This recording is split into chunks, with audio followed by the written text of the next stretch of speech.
Viajando. Un recorrido por las denominaciones de origen.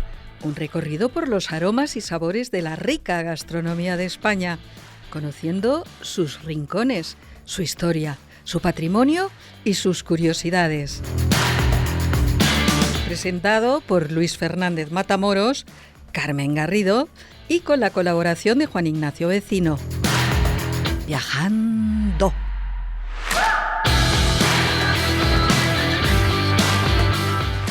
Muy buenas tardes, queridos oyentes. Muchas gracias de estar con nosotros de nuevo, al otro lado del micro, en las ondas, oyéndonos, explicándonos. Hoy estamos de día de fiestas y quiero celebrar y agradecer, felicitar, en fin, todo a estas insignes mujeres que nos rodean, ya que es su día de hoy y hay que celebrarlo. Nosotros como hombres, a pesar de todo lo que se diga, las admiramos y las queremos mucho. Querida Carmen. Hola, hola, cosa que nos congratula. Nosotras también os queremos a vosotros. Marisa, ¿qué tal? Buenas tardes, Luis. Muchas gracias por tus buenos deseos. Muy bien, esperemos.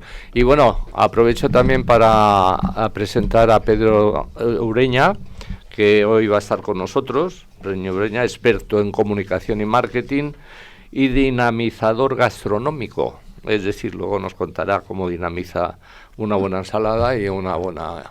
Buenas tardes. Estas nuevas palabras que la gente se va inventando, ¿no? Según pasan el tiempo, pues dinamizador dicen. Bueno, yo no. Dinamizamos todos los días, todo el mundo. Perfecto, pues es un honor y un placer contar contigo, Pedro, aquí con nosotros. Muchas gracias. Empezamos y, como siempre, empezamos nuestra ruta. Hoy en un programa en que nos vamos a desplazar por las tierras extremeñas.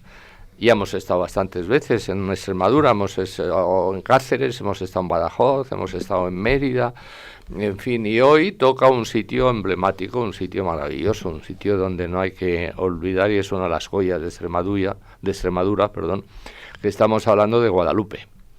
Guadalupe es un municipio, localidad española de la provincia de Cáceres, en la comunidad autónoma de Extremadura, cuya población es de 1.752 habitantes. Es un enclave reconocido por la UNESCO como Patrimonio de la Humanidad desde el año 1993, que luego ya sabemos que tenemos nuestros grandes colaboradores, como son Juan Ignacio Vecino y Marisa Navas Juez, que nos hablan de su historia y patrimonio. El pueblo originariamente perteneciente a las tierras de Talavera y a la región de Castilla la Nueva, y en 1833 pasa a formar parte de la provincia de Cáceres. Desde la construcción del primer santuario, Guadalupe se convirtió en el centro de peregrinación más importante de la península ibérica después de Santiago de Compostela, condición que mantiene en la actualidad a través de la peregrinación que llega de toda España por los caminos de Guadalupe. Esto se debe al hecho de que si Santiago es el patrón de España, la Virgen de Guadalupe es la patrona de todas las tierras de habla hispana y ostenta el título de Reina de las Españas según la tradición católica. Y vamos a hablar de la toponimia. Guadalupe viene del árabe Wad al-Luben, que quiere decir río escondido. Es importante recalcar que hay personas en México en relación a la Virgen de Guadalupe que se le apareció al indio Juan Diego, que dicen que el nombre viene de Nuatal, serpiente. No sé si lo he dicho bien, pero va por ahí. Coatzacoaltopeu, coa, serpiente, tía, la, sopeu, aplastar, es decir, la que aplastó la serpiente. Pero lo cierto es que el castellano ya tenía esta palabra en relación a la Virgen mucho antes de su aparición en México. Por ejemplo, la imagen tallada en madera Santa María Guadalupe de Cáceres fue hallada en 1326 cerca del río Guadalupe, Extremadura, y Cristóbal Colón bautizó la isla de Guadalupe en honor a esta Virgen el 3 de noviembre de 1493.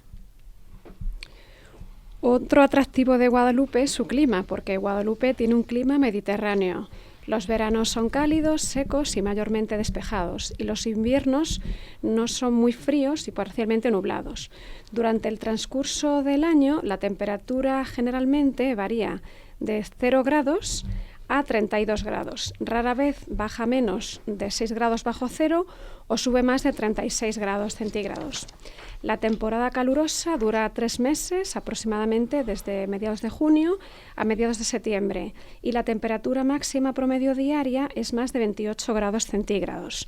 El mes más cálido del año en Guadalupe es el mes de julio, con una temperatura máxima promedio de 31 grados centígrados y mínima de 16 grados centígrados. La temporada fría dura 3 meses y medio, de 15 de noviembre a 2 de marzo, y la temperatura máxima promedio diaria es menos de 14 grados centígrados. El mes más frío del año en Guadalupe es enero, con una temperatura mínima promedio de 0 grados y máxima de 10 grados centígrados. Muy bien, como siempre, damos todos los datos, pero nos preguntan siempre, todo está muy bien, perfecto, pero ¿cómo llegamos? ¿Cómo llegamos? Bueno, pues en coche, por ejemplo, Madrid-Guadalupe, 241 kilómetros con 3, o sea, aquí, al lado. En bus, pues Autocares Grupo Samar es la compañía que opera. En tren, Atocha-Guadalupe, 3 horas 53 minutos con un cambio. O sea que no hay excusa. No, para nada. Está claro que lo mejor es coger el coche tranquilamente. Vas haciendo tus paradas porque tienes unos caminos, vayas donde vayas, y entras por el norte, desde Portugal, el sur o desde el este, vas parando unas rutas maravillosas y extraordinarias. Entonces, bueno, vamos a hablar un poquito de la historia. Además, ya que estáis diciendo de cómo llegar, también algo histórico son los caminos de Guadalupe, cómo llegar a Guadalupe. Entonces, por ejemplo, el Camino Real, que es el que viene desde Madrid. O sea, hay 12 caminos históricos para llegar a Guadalupe. El Camino Real desde Madrid, por ejemplo, el Camino de Levante que viene desde Ciudad Real, el Camino Romano que viene desde Mérida o el Camino de los Descubridores que viene desde Cáceres. Muy bien, continúa, dinos. Bueno, pues háblanos tú que... El origen, la verdad que el Real Monasterio de Guadalupe tiene muchas singularidades. Una de ellas es su origen. Su origen es que el pastor Gil Cordero, en el año 1346 perdió una vaca. Entonces, cuando la encontró, estaba muerta la vaca. Y cuando la iba a enterrar, se le aparece la Virgen. La Virgen le dice, cava una fosa justo aquí donde ibas a enterrar a la vaca. Entonces, justo al cavar la fosa, lo que se encuentra es una talla de la Virgen, una talla de la Virgen de Guadalupe. Esta talla había sido realizada en un taller de escultura en Palestina en el siglo I, en la época de Lucas el Evangelista. Entonces, esta talla fue regalada por el Papa Gregorio Magno al arzobispo Leandro de Sevilla. Cuando ocurrió la invasión musulmana en el 711, los cristianos lo que hicieron, igual que hicieron aquí en Madrid con la Virgen de la Almudena, la escondieron. Entonces la escondieron cerca de la zona del río Guadalupe, sin pensar que realmente 600 años más tarde la iba a encontrar este pastor. Entonces, la Virgen le dijo a este pastor, construye también aquí una ermita en el lugar donde ha aparecido la Virgen. Todas estas noticias de los milagros de la Virgen llegan a oídos del rey que estaba en ese momento, que era el rey Alfonso XI.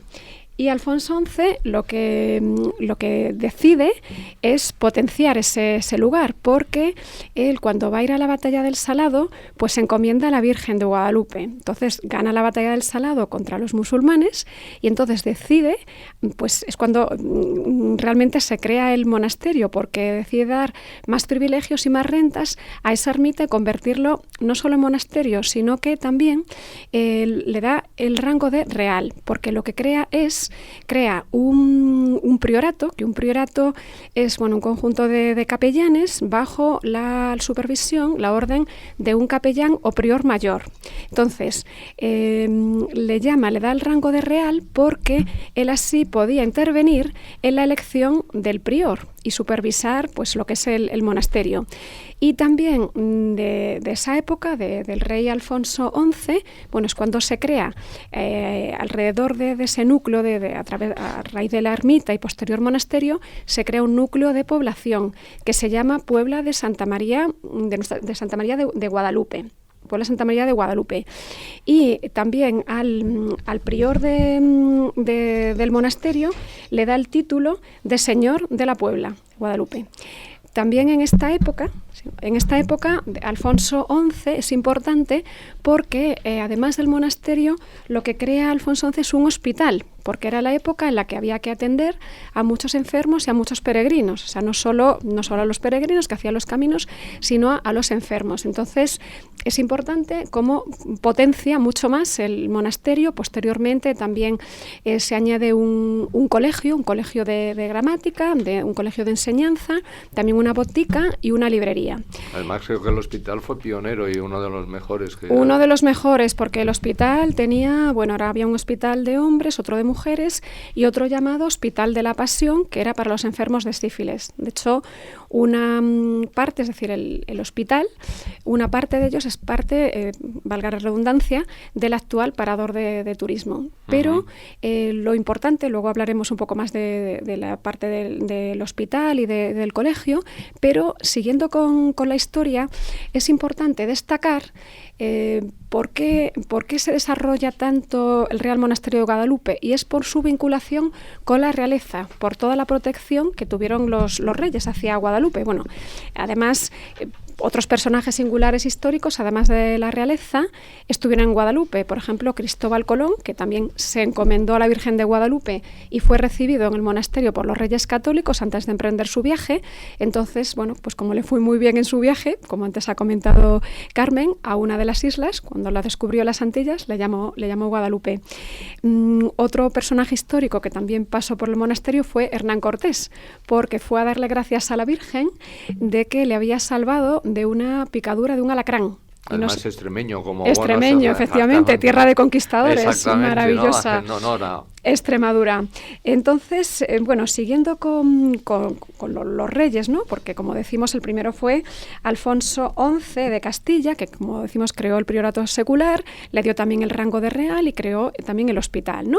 Pero después sus sucesores siguieron potenciando el monasterio. De hecho, el siguiente rey fue Pedro I el Cruel, conocido como Pedro I el Cruel, pero también, a pesar de ser muy cruel, sin embargo, potenció, le dio dinero, le dio privilegios, le dio rentas al monasterio. A veces en aquella época tenías que ser cruel porque constantemente estaban con batallas. Claro, que hincase un poco la rodilla, mal asunto. Claro, de hecho eso no implica que luego, como tú muy bien acabas de decir, pues fuesen hombres que dedicasen pues su dinero para efectivamente cosas sociales, ¿no? Sí, de hecho le dio muchas dávidas, muchos privilegios, porque además en la época de Pedro I se desarrolló mucho en España el movimiento de los eremitas, ¿no? Entonces muchas personas, hombres que decidían apartarse del mundo, irse a vivir a regiones apartadas. Y Pedro I, que también él muere por su hermano Enrique II, que también sigue ampliando los privilegios y donaciones a Guadalupe. El siguiente rey, Juan I, es muy importante esta fecha porque en 1379 lo que hace es que encomienda Guadalupe a los monjes jerónimos que van a estar en el monasterio hasta 1839, hasta la desamortización, y luego después pasarán unos años, que ya comentaremos más tarde, hasta que luego se hacen cargo los franciscanos. Por eso digo, esta fecha es muy importante porque es cuando se encomienda a los jerónimos. También en el siglo XIV y XV, como hemos dicho, pues se levantó el hospital, también el colegio de gramática, la botica, la librería, que convirtiendo realmente a Guadalupe en los siglos XIV y XV, muy importante, centro de investigación de de enseñanza y medicina, que alcanzó su cenit en el siglo XVI. Llegamos al siglo XV, bueno, viene la Inquisición. Seguimos. Vamos a seguir luego. Dejamos a nuestros oyentes con la Inquisición. Que viene como era algo tranquilito. ¿De qué ocurrió después? Que fue lo interesante con los Reyes Católicos. Exacto, como la Inquisición era algo tranquilito, no pasaba nada. Y todo. Los dejamos en el cadalso. Exactamente. O cerca. Me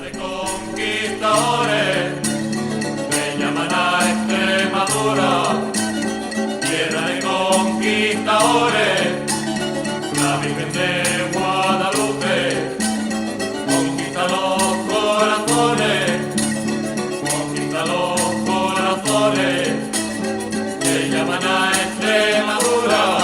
Le tengo envidia a los frailes, al prior y al sacristán del templo de mi patrona, porque cerca de ella están, porque cerca de ella están, porque cerca de ella están.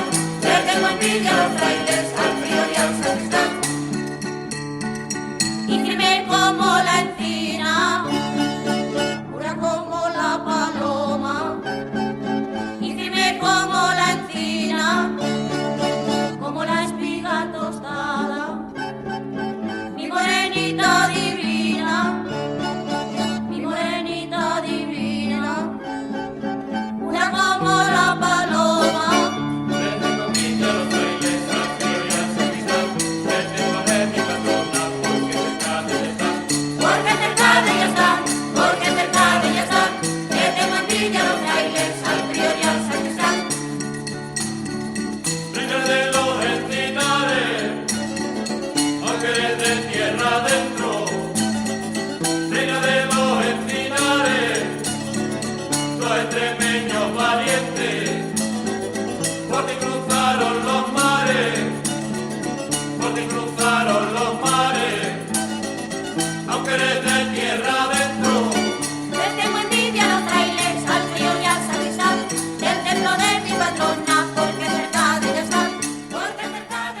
Bueno, vamos a continuar, vamos a cambiar un poquito la terna, ¿no? Vamos a hablar de... Siempre hay una pregunta que todos nos hacemos, o por lo menos a mí me hace mucha gente, y sobre todo cuando estás hablando con gente que le gusta de buen paladar y de gastronomía, y les dices, bueno, tú, ¿qué diferencias entre la torta Alcázar y el queso La Serena?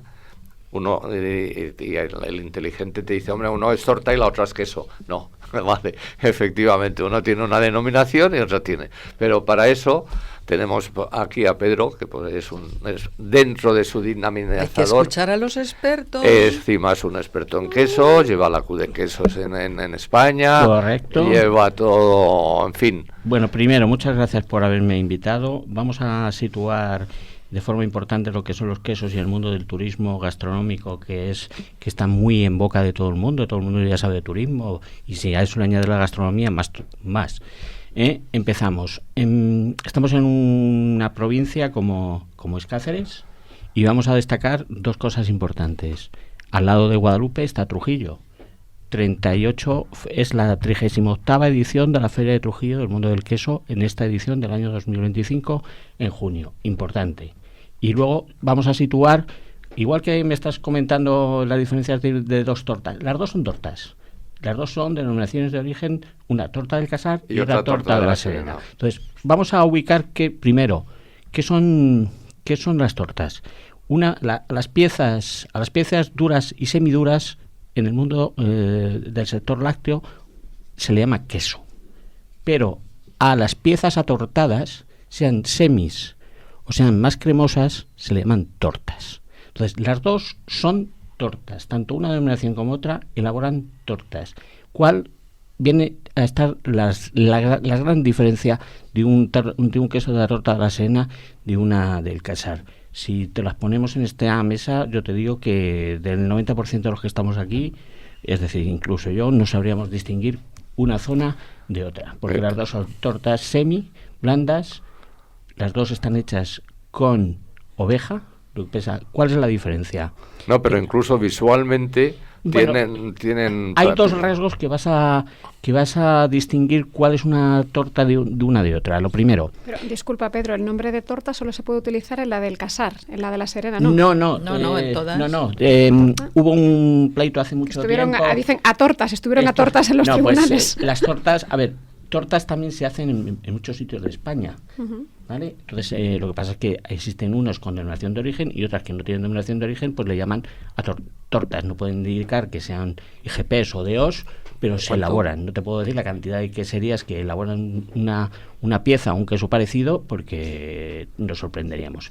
Pero dentro de que las dos son tortas, las dos están hechas con animal, con oveja. Una es una oveja normal, como es la de la torta del Casar, y una es la oveja merina, que es la torta de la Serena. Las dos utilizan cuajo vegetal, que es decir, el famoso cardo, ¿no? El cardo que viene de la alcachofa, que es muy parecido a la alcachofa. Los pistilos del cardo, sabéis que se recogen y se están plantando ahora. La floración va a ser importante, aparte de la lluvia, esperamos, y en el mes de junio se recolecta.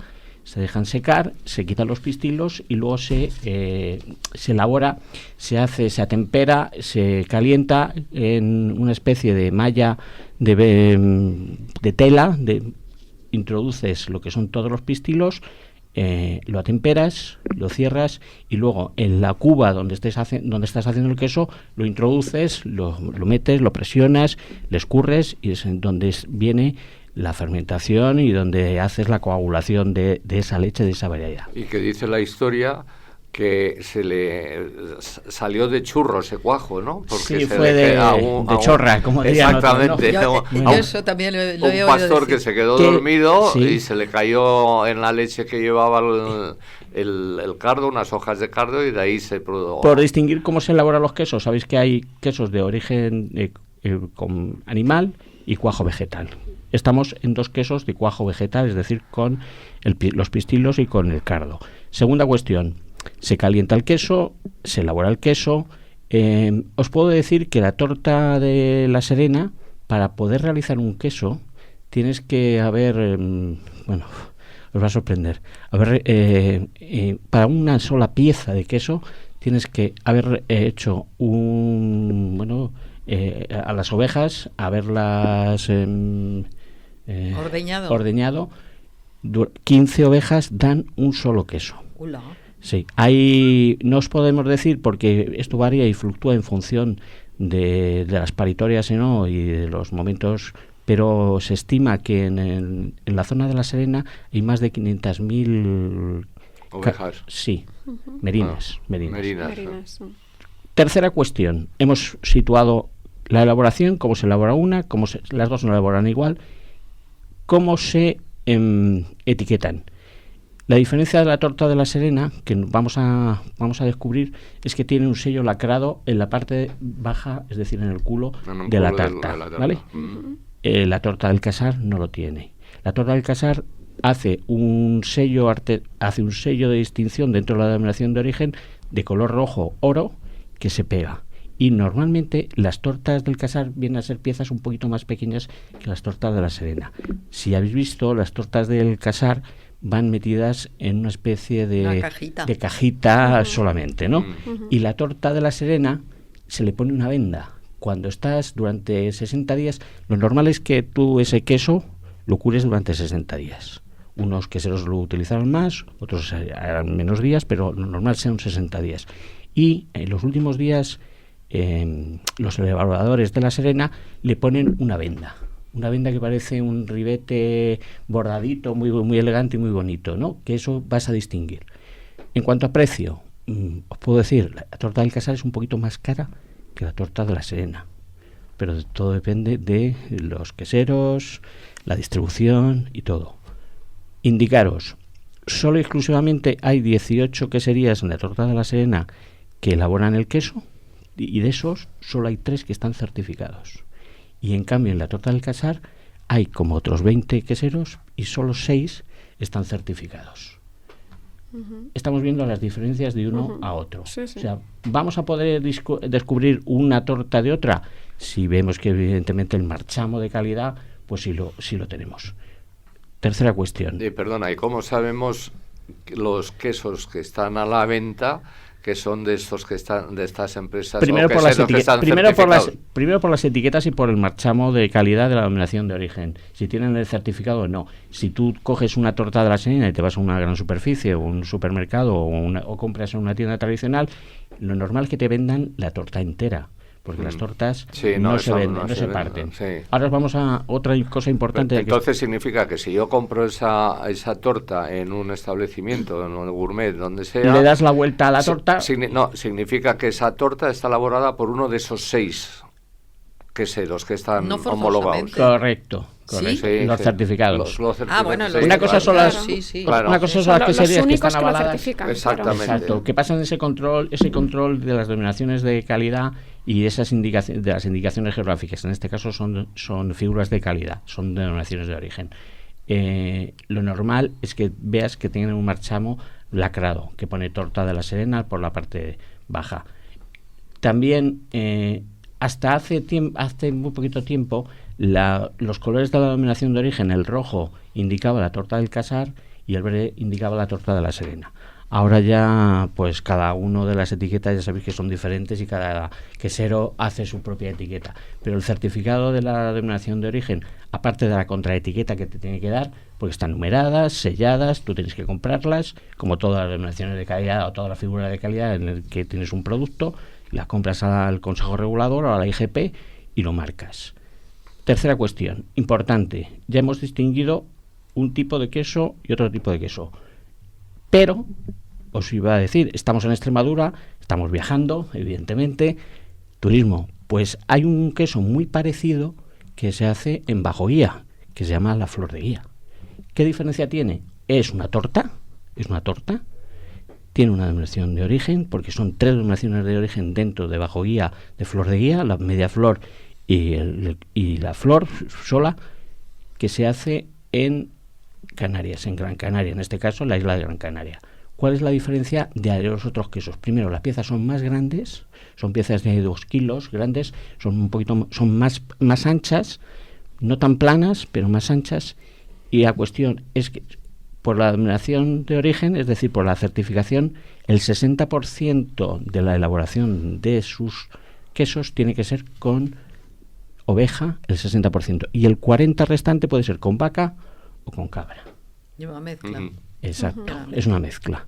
Pero torta existe, o sea, y son tortas, porque está indicado que son tortas. No puede poner torta porque ya tiene el nombre de Flor de Guía, pero hay un concurso. Yo estuve hace 3 años en el concurso eligiendo las 3 categorías de los mejores quesos de cada una de las categorías en Santa María de Guía, y os puedo decir que es espectacular. O sea, cómo se elabora los quesos en Canarias no tiene nada que ver.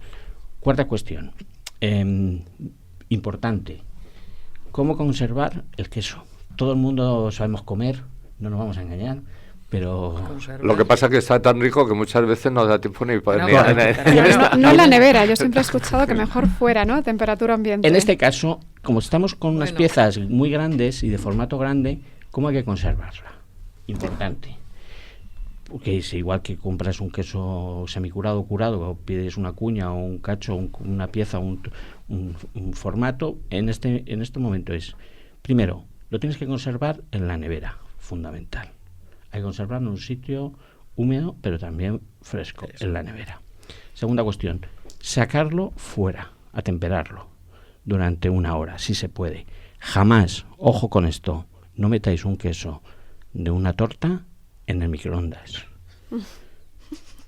Jamás, o sea, no se meta, ni si tienes que calentarlo porque se te ha pasado, ponlo al lado de un fuego en la cocina. Enciendes el fuego y lo dejas a temperar. El calorcito que va saliendo. Entonces, hay 3 formas de conservar una torta, y os comento. Lo normal de una torta es que sabéis que se abre por la parte de arriba, por la corteza se rompe, se abre entera, y si somos 2 o 3, lo cortas, lo abres y empiezas a untar, porque como es un queso untuoso, ¿no? Es una pieza untuosa. Como si untases mantequilla, igual, ¿no? Lo mismo. Lo puedes untar tranquilamente y sin ningún problema. Si solo somos 2 y no te vas a comer un queso entero de 800, no normal, es que pesen entre 750 y 850 gramos. ¿Cómo? Vuelves con la tapa, lo cierras, le pones un film y lo vuelves a meter en la nevera. Tercera cuestión, o cuarta, fíjate, ya empezamos con muchas. Otra cuestión. ¿Lo puedo cortar el queso de una torta? Sí. No lo congelas, lo dejas un poquito a temperatura ambiente fría. Entonces lo puedes hacer en 4 cuñas y las 4 cuñas las filmas, las haces film y lo metes en la nevera. ¿Lo puedes congelar? Sí. También. Claro. Vale. Y ahora, si somos una fiesta, una torta, sea del Casado de la Serena, y si estamos en un grupo de mucha gente, pues no me da de sí, ¿no? Pues truco importantísimo. Cogemos la torta, la partimos por la mitad, por el centro, pero longitudinalmente, con un cuchillo largo, y hacemos 2 mitades. Hacemos 2 mitades y las ponemos en 2 platos diferentes y ya hemos hecho que 2 quesos. Un queso, pero para que dé para que dé para más. Claro, para claro. que se pueda Muy bien. untar Claro. de cada una Claro. de las 2 mitades. Perfecto. Claro que sí. Vamos a seguir. Virgen de Guadalupe, dame la mano para subir la cuesta del castellano. El falcón de la niña del castellano. Virgen de Guadalupe, dame la mano. Guadalupe es un jardín. Guadalupe es un jardín. Es ruego y es configa. La rosa mejor es la Virgen morenita. La rosa mejor es la Virgen morenita. Virgen de Guadalupe, como inocente, esa ausencia dorada mi inocente. Mi gran ángel de niña, mi inocente. Virgen de Guadalupe, como inocente. Tiene Guadalupe hermoso, tiene Guadalupe hermoso, 3 cosas particulares. La María, la Virgen y el convento de los Ángeles. La María, la Virgen y el convento de los Ángeles. Virgen de Guadalupe, dame la mano para subir la cuesta del castellano. El cuento de la niña del castellano. Virgen de Guadalupe, dame la mano. Cuando tengo pena lloro. Cuando tengo pena lloro. Lloro cuando tengo pena. Yo siempre río y canto cuando miro a las viñuelas. Yo siempre río y canto cuando miro a las viñuelas.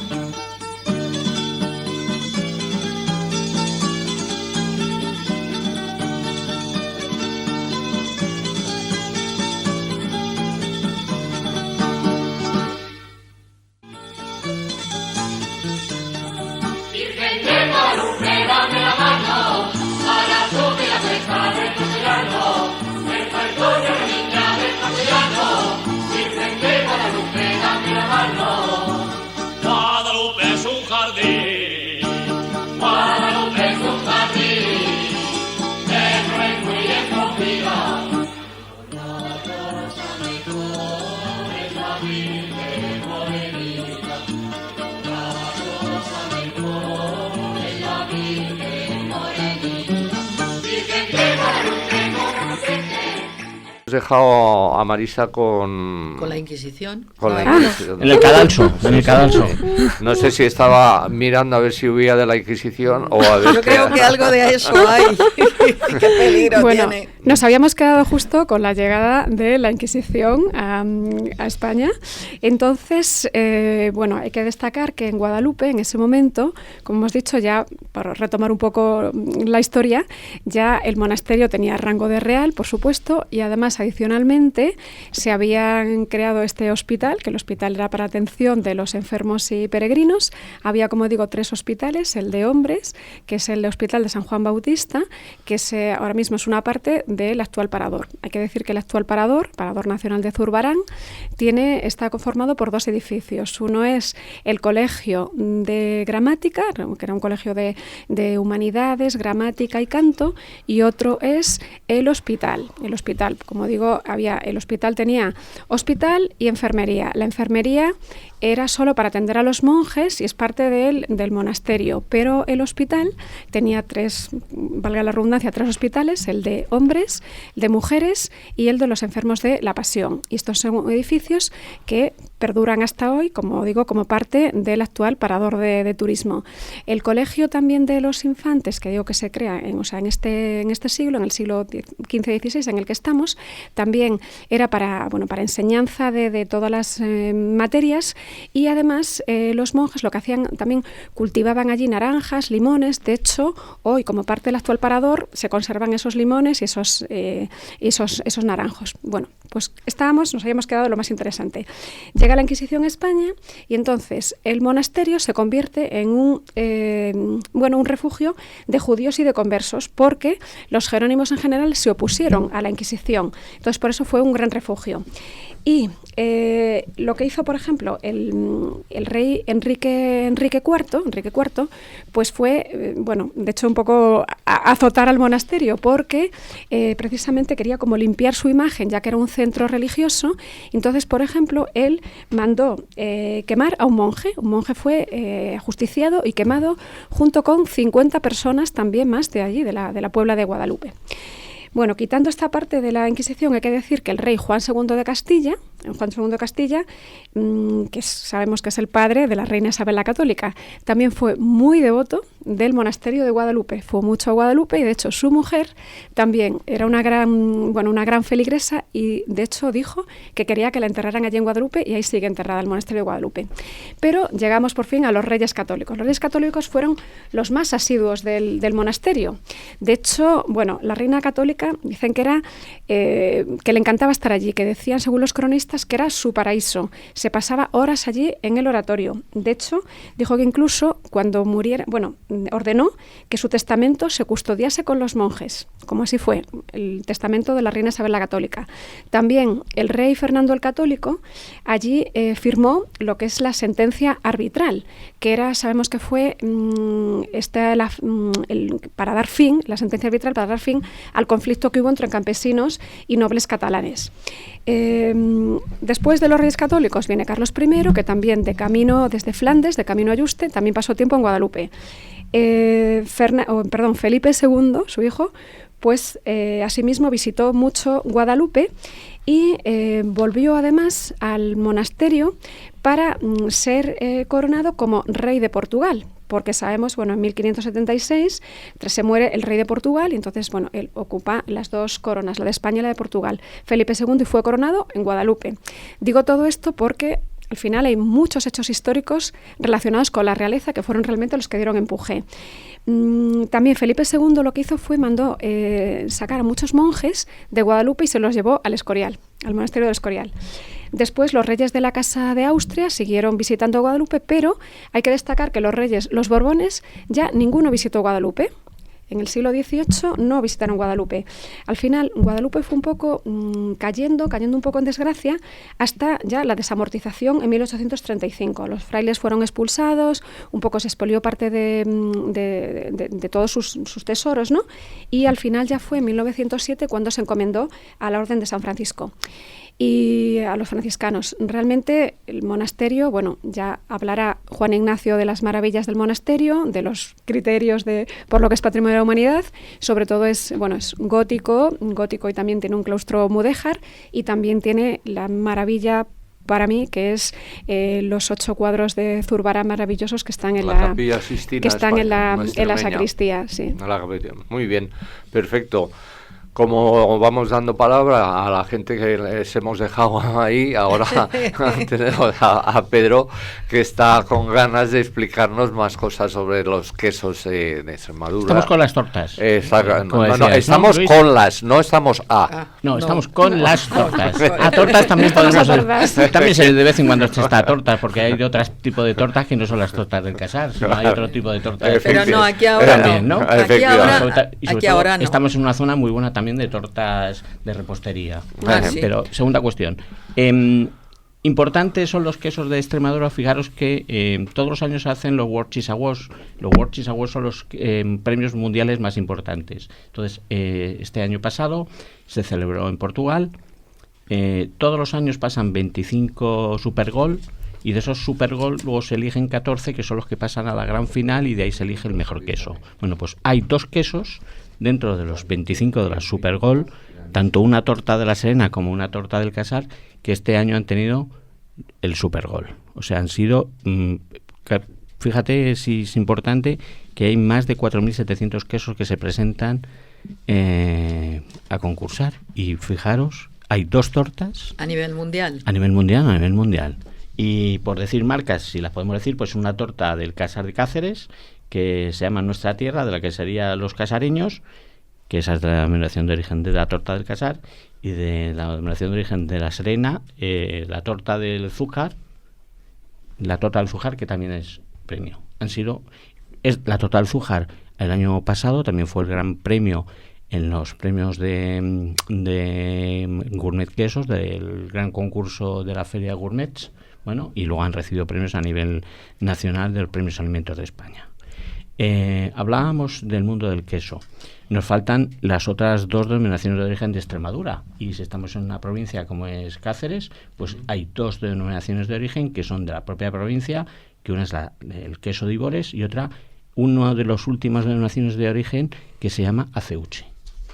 Pero en este caso, no son de oveja, son de cabra. Son quesos de cabra, son quesos duros o semiduros, duros y semiduros, y diferentes, y con una ventaja añadida como es el queso de Ibores, con el producto que te tienes encima de la mesa, que es con el pimentón de la vera. Exactamente. ¿Sí? Otra insigne denominación de Extremadura. Correcto. Mira, como yo también vengo aquí a hablar de mi libro, siempre es que se viene a un programa, ¿no?, de un medio de comunicación. No te preocupes, ilústranos. Pues mira, hablábamos del mundo del turismo gastronómico. Nosotros, yo soy uno de los 3 fundadores de una cosa que se llama, de una asociación que se llama Q de Quesos. Como bien sabéis, este año hemos celebrado nuestra 8ª edición de los premios, donde se otorgan premios fundamentalmente no a queserías, sino a todas esas labores que hay gente que no está reconocida. Y se da, y todo es imprescindible y es fundamental, absolutamente. Pues una tienda, una gran superficie, un restaurante, una persona emblemática, un medio de comunicación. A Trujillo como evento se le dimos en la 2ª edición, es la 2ª edición de Trujillo, pero hace 3 años. ¿Por qué edición vais, perdona? Este año se ha celebrado la 8ª edición, o sea, este año 25 celebramos la 9ª. Nosotros los damos en el mes de, el jurado se reúne en el mes de diciembre, y este año lo entregamos en el mes de enero. ¿Vale? Aquí en Madrid, en la escuela de hostelería de la Cámara de Comercio, se realizó la entrega de los premios. Hace 3 años, viendo que el mundo del turismo gastronómico le faltaba para el mundo del queso una pata, creamos el premio de queso y turismo. Sabéis que el mundo del vino nos lleva muchos años de ventaja, evidentemente, y hay un montón de rutas turísticas de no turismo en España. Bueno, pues quisimos dar un premio, y hemos dado un premio, llevamos ya 3 años dándolo, a rutas turísticas que se involucran en el mundo del queso, es decir, a las queserías, y que se consideran, porque también el mundo del queso tiene esa pata importante, esto de la España vaciada, como se dice. Bueno, pues las queserías son muy importantísimas porque hacen una labor tanto de comunicación, de promoción y todo. Y es muy interesante visitarlas. Exacto. Y ver cómo trabajan. Correcto. Y ver cómo, porque yo que he estado, es fascinante. Y la que tiene ganado, ver cómo es el ganado, cómo son las ovejas. Es fascinante. Bueno, pues en la primera, y contarlo. En la primera edición, Q de Quesos dio el premio a la ruta del queso de Extremadura. Fue la primera, y se le dio a la Dirección General de Turismo de Extremadura, porque por la labor importante en el mundo del turismo y sobre todo en el queso y el turismo rodeado. Fijaros si es importante el mundo del queso, la labor del mundo del queso. Yo siempre lo he dicho, además, precisamente yo siempre hago, los oyentes deben decir, que nos suelta otra vez lo de la torta al casar y los franceses. No. Pues efectivamente, siempre lo digo, que si los franceses tuviesen estas tortas, no te digo nada. Hombre, lo que pasa es que los franceses nos llevan mucha ventaja en el mundo de los quesos. Igual en los cremosos. Bueno, en todo, porque un francés o un francófono come, cena, merienda, Sí, desayuna claro. con queso, por eso consume 150 kilos de queso todos los años, y los españolitos pues no consumimos más que 8,9 kilos. Tenemos menos costumbre. Sí, eso, pero de nuestros decir. estándares de calidad, los quesos tan variados que hay en toda la península ibérica, probablemente los estándares casi superan a los franceses. Bueno, es a ver, difícil hay que vender, hay que ser chauvinista en nuestra Claro, tierra, en tenemos que España, venderlo evidentemente bien. hay que vender Cudiquesos, para eso está, para Claro. promocionar y hacer una acción de promoción y comunicación del queso nacional y las actividades nacionales, pero piensa que los quesos franceses, y los franceses nos sacan pues muchos años de ventaja. En España tenemos 26 denominaciones de origen y en Francia hay más de 200 denominaciones Sí, de pero, origen. pero perdona, de esas 200 y pico denominaciones de origen, ¿cuántos quesos curados encuentras en Francia? Pues es que que el láctico, a ver, el láctico, a ver, los hay, el hay, queso igual que en láctico, España, es decir, pero que, a ver, el Juan. queso, las lácticas, los franceses son especialistas en lácticas, entonces nos llevan muchísima ventaja. Los curados son más de España, Claro. o son más ingleses, ¿no? Efectivamente, sí, son más por eso, ingleses. por eso digo que con todo, efectivamente, es como los holandeses, los quesos holandeses, pues también son extraordinarios, Sí. o los daneses, ¿entienden? Y luego, otra pincelada, yo vengo aquí también, aparte de mi tu libro, libro. de dar una serie de datos. ¿Sabéis que existe una figura de calidad que se llama Origen España, donde están aglutinadas y todas las denominaciones de origen, todas las indicaciones geográficas y GPs? Bueno, pues este año, el presidente de Origen España es el presidente de la Torta del Casal. ¿Por qué? Porque Origen España, dentro de cada una de los segmentos de calidad que tienen, pues queso, vino, cerveza, productos como embutidos, cárnicos, las denominaciones de origen del queso son las que más hay dentro de ese Origen España. Pedro, te tengo ¿Nos que... vamos a Guadalupe? No, nos vamos, Sí. tenemos a Juan Ignacio que nos está pidiendo que a ver qué pasa con él, que no le hemos llamado aún y lo tenemos al otro lado. O sea que, Juan Ignacio, perdona, pero andamos liados, o sea que y no vamos a prescindir de ti ni muchísimo menos, siempre con tus sabias y doctas Y tus definiciones criterios. sobre tus Y tus criterios. Cuéntanos. Efectivamente, tienes toda la razón. Desde luego no tengo solución. Sabiendo que el programa Viajando trataba hoy de Guadalupe en Cáceres, no confundir con la de otros países, he venido a visitar la ciudad y el monasterio y de paso alojarme durante este fin de semana. Tengo una suerte tremenda.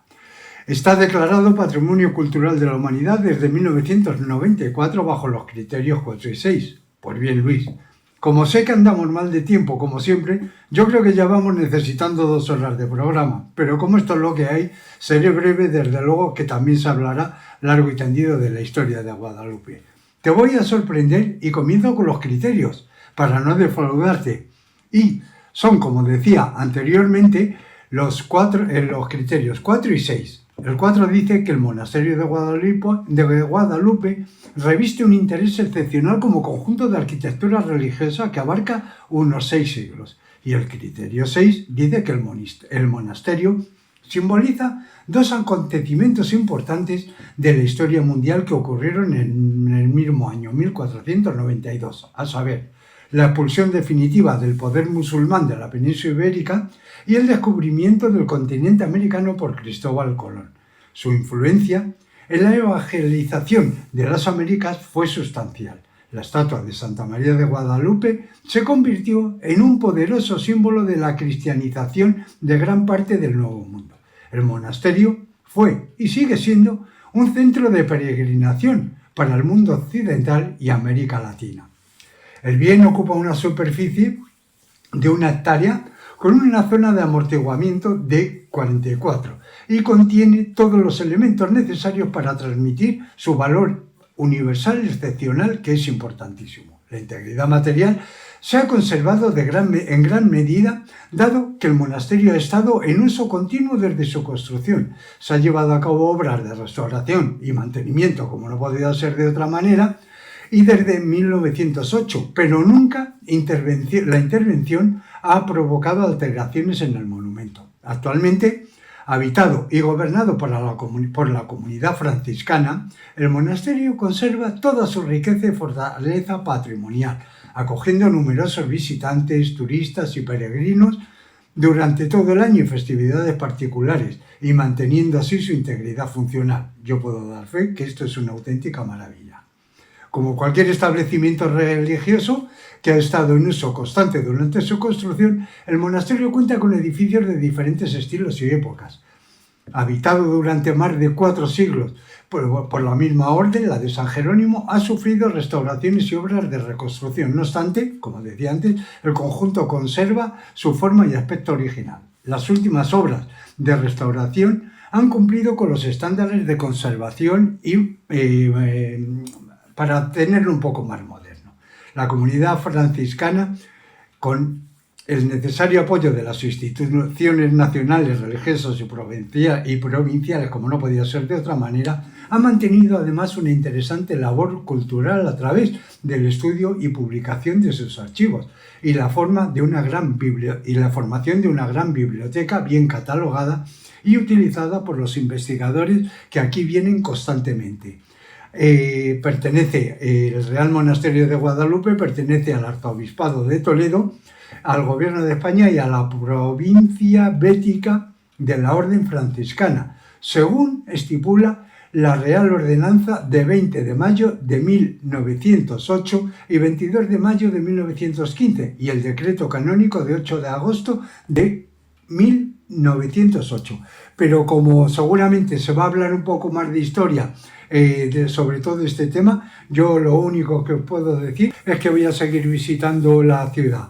Voy a ver las denominaciones de origen que tenemos por aquí, voy a disfrutar de su rica gastronomía y lo que sí os puedo garantizar es que esta noche voy a tener un sueñecito súper confortable en este excelente lugar en el que me encuentro en este momento, que no debemos olvidar que, aparte de ser patrimonio de la humanidad, es un monumento histórico artístico nacional. Así que, bueno, pues nada, que disfrutéis del programa y a continuar con él, que yo voy a ver si me tomo una cenita por aquí. Hasta luego, entonces. Muy bien, Juan Ignacio, hasta luego, que te aproveche. Y acuérdate de darnos una copita por nosotros también. Y felices sueños. Y felices sueños. Disfruta. Exacto. Has oído, Marisa, que decía que como hablaremos, pues danos tu último... Pues esto va destinado además a Juan Ignacio, como está por Guadalupe. Hay que decir que Guadalupe, además, lo más importante obviamente es el Real Monasterio, pero además tiene, bueno, un centro histórico precioso, porque se creó alrededor del monasterio, bueno, es unas casas, unas calles con arquitectura serrana, bueno, pues las casas de madera, adobe, con encaladas. Es una preciosidad el núcleo histórico, el centro histórico. También otros monumentos a destacar son, ya hemos dicho antes, el Colegio de Gramática, que es el actual Parador, el hospital, también los dos configuran el actual Parador, los dos edificios, el colegio y el hospital, y también está la Iglesia de la Trinidad, o Iglesia Nueva, que es barroca, obra de Lara Churriguera, y dedicada a la Trinidad. También hay arcos medievales, también de las antiguas murallas, que estará paseando por ahí Juan Ignacio, y la antigua judería, con casas de los siglos XV y XVI, que están alrededor de la plazuela más importante, que es la plazuela de los Tres Chorros. Y luego, bueno, pues las calles con típicos soportales de madera, balcones floridos, una delicia, pasear por Guadalupe.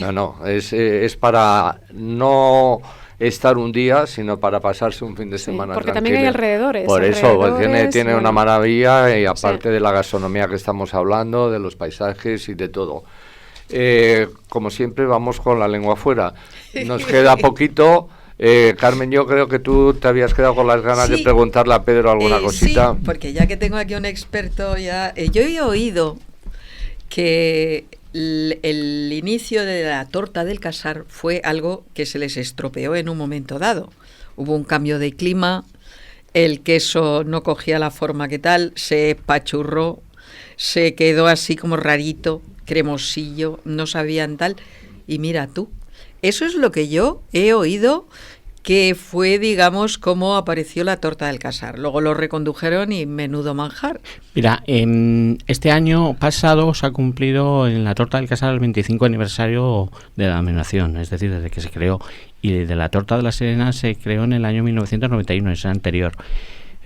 Aquí hay mucha gente que puede decir una cosa u otra. ¿Cómo se crea este tipo de queso? Leyenda. No? Sí, urbana o no urbana. O no urbana. Pues yo creo que fueron los paisanos queseros que empezaron a hacer diferentes quesos e intentaron modificar los quesos duros o semiduros que tenía Extremadura en algo diferente, y vieron lo del cuajo vegetal con el cardo, y ya que en aquella zona es importante el cardo, pues dijeron, venga, con los pistilos vamos a hacer vamos a probar. Fíjate si esa tontería de vamos a probar, que desde este año pasado la torta del casar ha llegado a un acuerdo con el Consejo Superior de Investigaciones Científicas para cultivar y hacer mejor calidad de... los pistilos, el cardo, vamos. Del cardo, exactamente. Y están haciendo una serie de estudios, plantaciones diferentes, porque para ellos en estos momentos el cardo es una identidad. Absolutamente. Claro, es su señal, su insignia. Exactamente. Fíjate si es importante, pero será pues prueba error, como siempre suele pasar, ¿no? Sí. ¿No?